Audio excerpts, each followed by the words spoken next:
Roger Stone here. Every day you wait, your money loses value, but gold and silver don't follow those same rules. American Sovereign Bullion gives you access to a nationwide wholesaler network, helping you secure aggressive pricing on real physical metals. Call 844-272-2428 now to get your free gold and silver guide to learn how to protect your wealth with physical gold and silver, delivered right to your door or with a gold IRA. Visit asbgold.com. That's asbgold.com for your free gold and silver guide today. When you need to build up your team to handle the growing chaos at work, use Indeed Sponsored Jobs. It gives your job post the boost it needs to be seen and helps reach people with the right skills, certifications, and more. Spend less time searching and more time actually interviewing candidates who check all your boxes. Listeners of this show will get a $75 sponsored job credit at Indeed.com/podcast. That's Indeed.com/podcast. Terms and conditions apply. Need a hiring hero? This is a job for Indeed Sponsored Jobs. Talking about all-time greats, how about Tom Glavine? I don't know how many pitchers are ever going to win 300 games again. Tommy won 305. You know, he got his 300th win as a New York Met, 2007. I remember the game well, in August against the Cubs.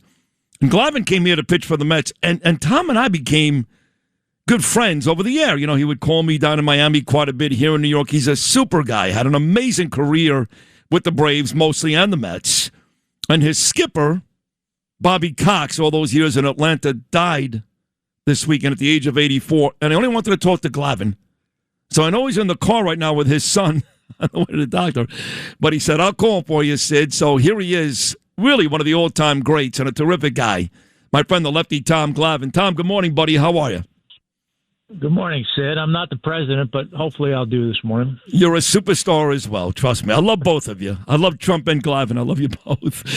So I was reading some of the quotes from guys like Andrew Jones, who was benched after his first game by Bobby Jones and by Bobby Cox, I should say, and guys like Brian McCann and others. You know what, Tom? They all said the same thing. Forget about his skills as a manager. You know, he's a Hall of Famer. They said he was the nicest man ever.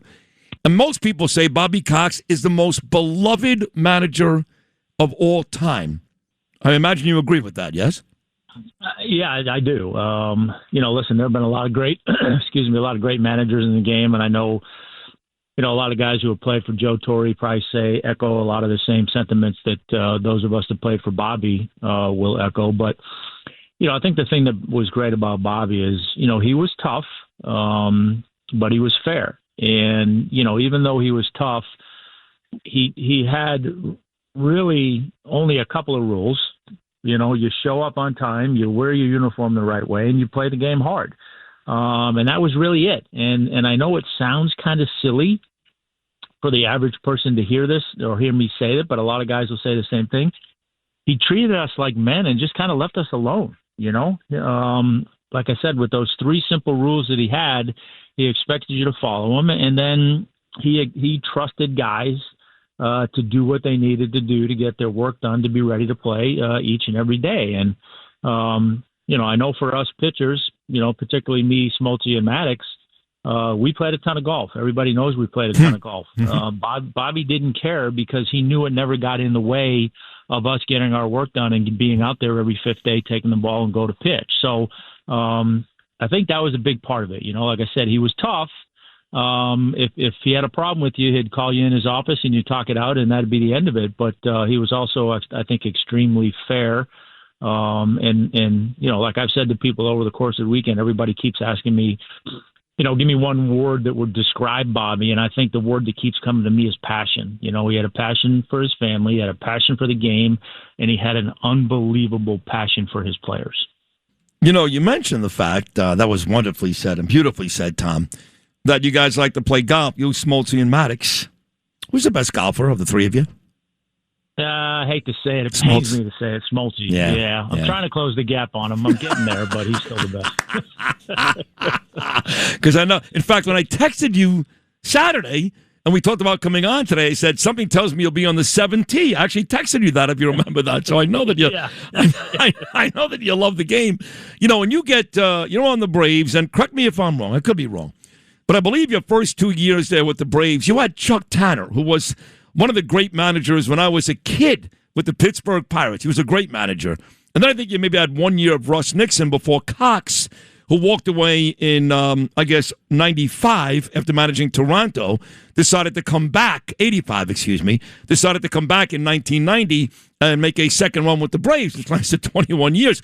So you had guys before Bobby, like Chuck Tanner and Russ Nixon, before you got Bobby Cox, yes? I did, yeah. And look, Chuck, Chuck was a great manager, and a super nice guy, but I think I indirectly may have been a little bit responsible for getting Chuck fired. I had a game in Cincinnati early in my career, I think 88 or 89, I forget what, I think it was 88, but I wasn't very good that year, but Chuck kind of left me out there to take one for the team a little bit, and I don't think that went over too well with the organization for a young guy like myself being out there. So that didn't go well. And then, Russ, listen, I had spent some time around Russ in the minor leagues, and I loved Russ. I mean, I'll credit Russ for me personally because I was going through a tough time, early in my career. And, I remember him calling me in his office in Chicago and essentially saying to me, listen, stop worrying about it. Stop looking over your shoulder. You're not going back to the minor leagues. You're getting the ball every fifth day. Figure it out. And that was huge for me as a young player. So I think every manager has their thing. I think every manager has a mark on a player, but obviously, having the opportunity to play for Bobby for, 13 years or so, and I think the thing people forget a little bit too is when Bobby came over from Toronto, he was the general manager for the Braves 86 through 91 when he finally hired John Schuerholz. He was general manager there in 1990 when he took back over as the on-field manager. But, right. He made a commitment when he came over from Toronto to be the GM that he was going to rebuild the farm system and he was going to focus on pitching. You look back at some of those drafts and, the likes of Kent Mercker, Steve Avery, he's traded for Smoltz. He drafted Chipper. So his hands were all over the minor league rebuild and then ultimately, turning that into a successful 14-year run in the big league level. It's interesting. Davey Johnson was such a great manager. He had success in so many places. And, he won the World Series with my Mets, who became your Mets, in 1986. Now I'm a Yankee fan. It's all the story. But won the World Series in 1986. And then never won again. 88, the Mets lost the NLCS to the Dodgers, the big Oral Hershiser year. Never won again. And, it's kind of weird to label somebody who won a championship in any sport as disappointing. But when you look back at your Brave teams, especially with you, John, and Greg at the top of that rotation, and you can only boast one World Series win in 95, was Bobby disappointed?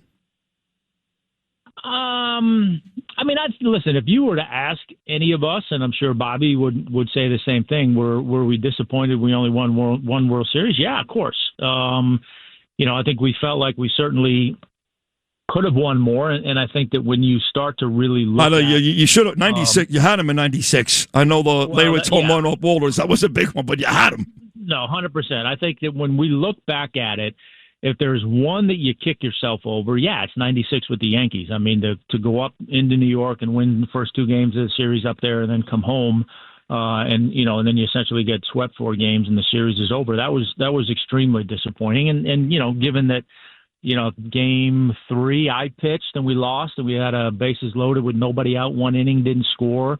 Game 4, we had a big lead. We gave that back. So, I think that's the one series you look at and you kick yourself a little bit. Now, when you look at the other ones, we lost in 91 to Minnesota. We lost in 92 to Toronto. And even in the series that we beat Cleveland, the margin between victory and defeat is so small. And when you look back at us beating Cleveland in 95, there's some key plays during the course of that series that went our way. And when you look back at the series that we lost, those key plays didn't go our way. So it wasn't a situation where, you just went in a series and you got bum rushed and you got beat. There's typically 2 or 3 crucial plays throughout the course of a series, whether it's an at-bat or a pitch, that make all the difference. And, in the series that we lost, we weren't able to do that. But, the disappointment of not winning another one, sure, it's real. But I think a lot of us would argue that going out and winning 14 straight division titles is probably harder than winning another World Series, and I think that for us, when you look back at what we did, or look back at Toronto, for example, right? Toronto wins back-to-back World Series, and then you really didn't hear from them again until last year. It's true. Yeah. I would rather do what we did and have a chance every single year, and maybe not win one more World Series. We had a chance every year, and that was pretty special. No, it's kind of like Jim Kelly for me. I remember Chris Russo arguing that Jim Kelly, he couldn't win the big. So what? The guy played in 4 straight Super Bowls. He got beat by better teams, except for the Giants. Yeah. So, the fact that the Bills were there every year with Marv and Jim and Thurman and those guys, Andre, Bruce, was pretty remarkable. And you guys are in that same category. We'll wrap it up with Bobby, but I do want to get to your Mets day. I loved you here. 5 years. I know they go back to the collapse and the game against the Marlins. As I'm talking to you, I'm getting some text messages. Tell Glavine the Marlins, when you look at your I know, and you had that horrible car accident in the cab, so you had some rough moments here in New York, but when you and I have talked in the past, in all seriousness, it seemed to me like you really enjoyed your years here after those great years in Atlanta with the Mets. Are you still fond of those days, the more removed from New York you are? I am. Listen, I loved my time in New York, and I think anybody who really knows me knows that. Look, I'm not going to tell you that it wasn't a huge move for me. I'm not going to sit here and say that I didn't try to sign back with the Braves. Of course I did, but it didn't work out. And when that situation played itself out and I ultimately found myself in New York, I loved it. I had a great time there. I think that when people ask me about what it was like to play in New York, I'll say there's no place better when things are going well, and there's no place worse when it's not. So Perfect. You try to stay on the good side of it as much as you can. And it's, the passion level up there is off the charts. But I loved it. I had a great time up there. To this day, some of those guys that I played with on those teams are some of the guys that I keep in touch with the most. Wow. Listen, we came close in 2007. We were one run away from getting to the World Series, and I think we all thought we had a team that could win the World Series. Unfortunately, fell a little bit short there, but it was a blast. I hate the way it ended. And people, obviously people have long memories, and I'm myself included. I hate the way that all ended. I wasn't pitching well at the time, and I knew going out that day I was going to have to find something and figure something out, and I didn't. But you know what? I still maintain. I mean, we had a 7-game lead in September. So a whole lot of things went wrong before we got to that last day of the season. Oh, no doubt. Unfortunately, I was just a guy on the mound that last day. It's true. Willie Randolph, of course, is still good. But you're such a stand-up guy. Look at you. I didn't have it that day. And because, again, you gave the Mets a lot of terrific starts here in New York, and you were a great ambassador for us. And it was a big deal to get a guy like you on our team because you were a winner your whole career to the very day that you walked off the field as a member of the Atlanta Braves one more time. The very last time.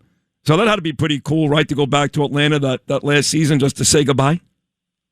It was. I mean, listen, I felt like I had at least one more year in the tank, but I also knew that, playing one more year in New York probably was going to be a tough sell for my wife. I mean, when you think about it, I was in New York for 5 years, so essentially when you put the days together, I was gone for almost 3 calendar years. Wow. So that's a lot on my wife, and we had young kids at the time, and it just got to the point where, if I wanted to try and play one more year, I was going to have to do it at home. And, unfortunately, even coming back to Atlanta, that season didn't go the way I wanted because the first time really in my career, I had to battle some injuries. I had a hamstring tear early in the year, and then I hurt my elbow. And so it was a struggle, and certainly not the way, any athlete wants to have things go. But I think the blessing for it was that, I think a lot of guys struggle with retirement because they still think they have something left in the tank. I knew I had nothing left in the tank. I got everything out of my arm and my body that I could possibly have gotten out of it. So I think that made it a little bit easier when it was over to kind of walk away because there was nothing left. 305 wins, ladies and gentlemen. His 300th came as a New York Met in August of 2007. So in the final 30 seconds, Tom, and again, you're such a stand-up guy. You're a great guy. You're a beautiful guy. I love you. In the final 30 seconds, what do you want to say on the way out about your skipper, Bobby Cox? Well, listen, like I said, he's arguably one of the greatest managers of all time in the game of baseball, certainly the greatest manager in Atlanta Braves history. And, I think when you look at somebody and you try to get a sense for what somebody is and what they're like, just listen to what players say about them. I think that says it all. Every guy who put on a uniform for Bobby loved him and would run through a wall for him. And I think that more than anything speaks to the character of the man. Thank you so much for doing this today. I know you're busy, your little boy and all that, your son, but not little anymore. But at any rate, thank you. Thank you so much for hopping on today, and hope I'll get a chance to talk to you again very soon, Tom Glavine. Terrific job. Thank you so much. I enjoyed it, Sid. Good to talk to you. Thanks for having me. You too. President Trump has a lot to live up to, just so you know. You're pretty good, Tom Glavine. Thanks for listening to Sid and Friends in the Morning. You can hear Sid and Friends in the Morning weekday mornings at 6. If you like the podcast, share it with your friends and listen anytime at WABCRadio.com and download the WABC Radio app. Hit that subscribe button on all major podcast platforms. Plus, follow WABC on social on Instagram, TikTok, Facebook, and X. See you next time for a new episode so you never have to wonder. What the heck is going on here? 77 WABC and Bergen Newbridge Medical Center honor the life of legendary broadcaster and our friend, Ernie Anastas. Hi, it's Ernie Anastas. You know, your thoughts can affect how you feel. Bergen Newbridge Medical Center is the largest hospital in New Jersey, providing comprehensive, equitable, compassionate, and high-quality emergency inpatient and outpatient medical care, plus mental health services and substance use disorder treatment. The Bergen Newbridge team can address your total health needs in one convenient location. Call 201-225-7130 for an appointment or newbridgehealth.org.